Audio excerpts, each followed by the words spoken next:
महाभारत काल में एक ऐसा योद्धा ने जन्म लिया जिसे दुनिया ने तो गुरु माना, किंतु भगवान श्री कृष्ण ने गुरु और पिता के रूप में विफल माना। वो कोई और नहीं बल्कि पांडवों और कौरवों के गुरु द्रोणाचार्य थे। युद्ध के दौरान जब पांडव पक्ष को लगा कि कौरवों को हरा पाना असंभव है, उस वक्त एक झूठी खबर फैलाई गई कि अश्वत्थामा मारा गया, ताकि वियोग में आकर द्रोणाचार्य अस्त्र शस्त्र का त्याग कर दे ताकि उनका वध संभव हो सके। पांडवों ने हमेशा सच का साथ देने वाले युधिष्ठिर को यह बात कहने के लिए राजी कराया कि अश्वत्थामा मारा गया, जबकि अश्वत्थामा नाम का हाथी मारा गया था। युधिष्ठिर के मुख से यह शब्द सुनकर द्रोणाचार्य ने अस्त्र शस्त्र त्याग दिया और पुत्र वियोग की अग्नि में जलकर तड़पने लगा।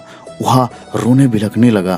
तभी दुखी द्रोण को देख भगवान श्री कृष्ण ने द्रोण से कहा, शस्त्र उठाने से पहले मेरे एक प्रश्न पर चिंतन अवश्य कीजिए।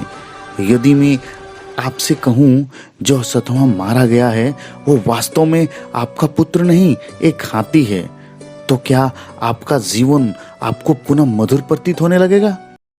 क्या आपका हृदय फिर से खुशी से झूम उठेगा? द्रोणाचार्य ने कहा, वास्तव में मेरे पुत्र की मृत्यु नहीं हुई।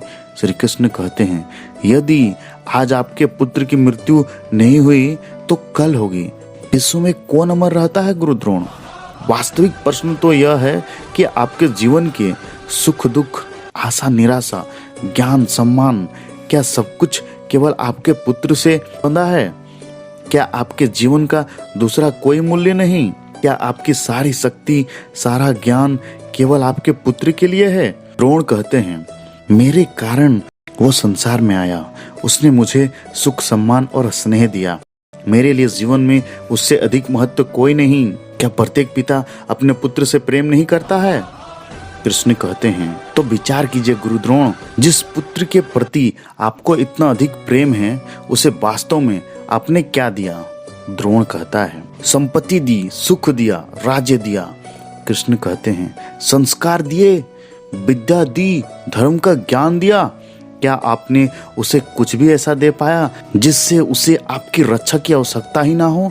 मैं मानता हूँ सब अंगराज कर्ण तथा अर्जुन जैसे महान योद्धा नहीं बन पाते, किंतु आप अपने पुत्र को उचित निर्णय लेने का शिक्षण तो दे ही सकते थे।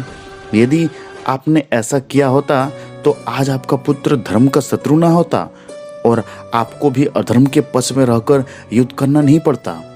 गुरु द्रोण कहते हैं, मैं अपने पुत्र अश्वत्थामा को सारे सुख देने की इच्छा रखता था वासुदेव।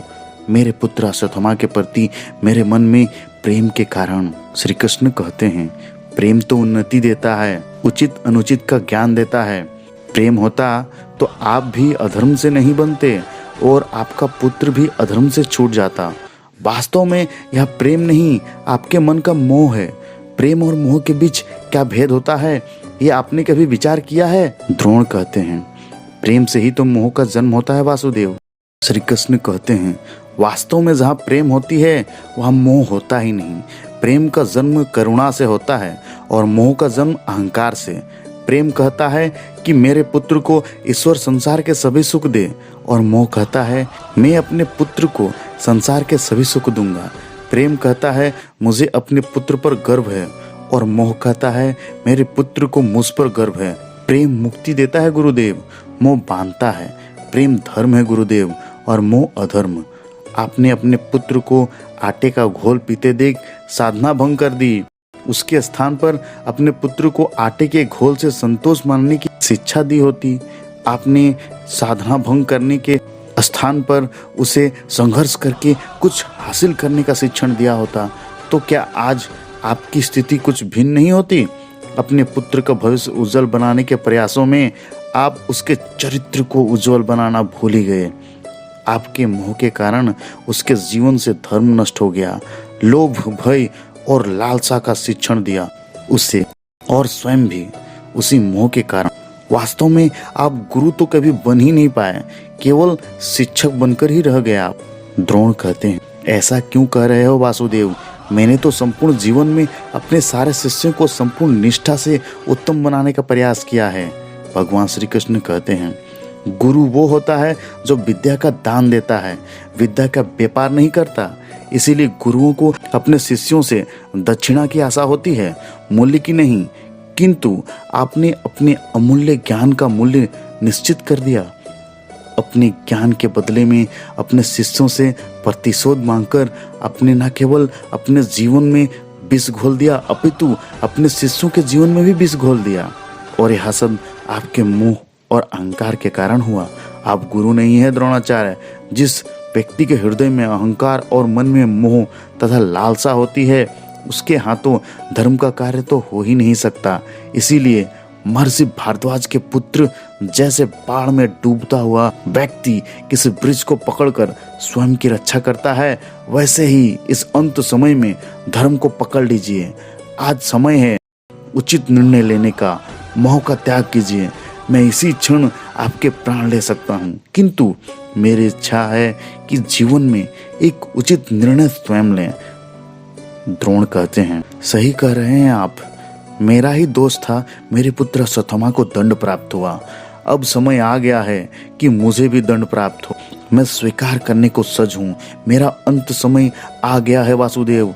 मैं आपको अंतिम प्रणाम करके अपने प्राण त्याग कर रहा हूँ। मेरी पुत्री समान द्रौपदी से कहना, महर्षि भारद्वाज के पुत्र द्रोण ने मृत्यु से पूर्व उसकी क्षमा मांगी। इतना कहकर वे अपने अस्त्र शस्त्र त्याग दिए और वहीं समाधि ली और वे योग में लीन हो गए। और देखते ही उनके आत्मा का एक अंग देह में लीन हो गया। और तभी द्रुपद पुत्र धृष्टद्युम्न ने उनकी गर्दन को धड़ से अलग कर उनका वध कर डाला। और इस प्रकार गुरु द्रोणाचार्य का वध हुआ। तो दोस्तों, अगर आपने इस वीडियो से कुछ सीखा हो तो प्लीज़ एक लाइक कर देना, और इस चैनल पर नए हैं तो प्लीज़ सब्सक्राइब करके बेल आइकन ऑन कर लें। धन्यवाद।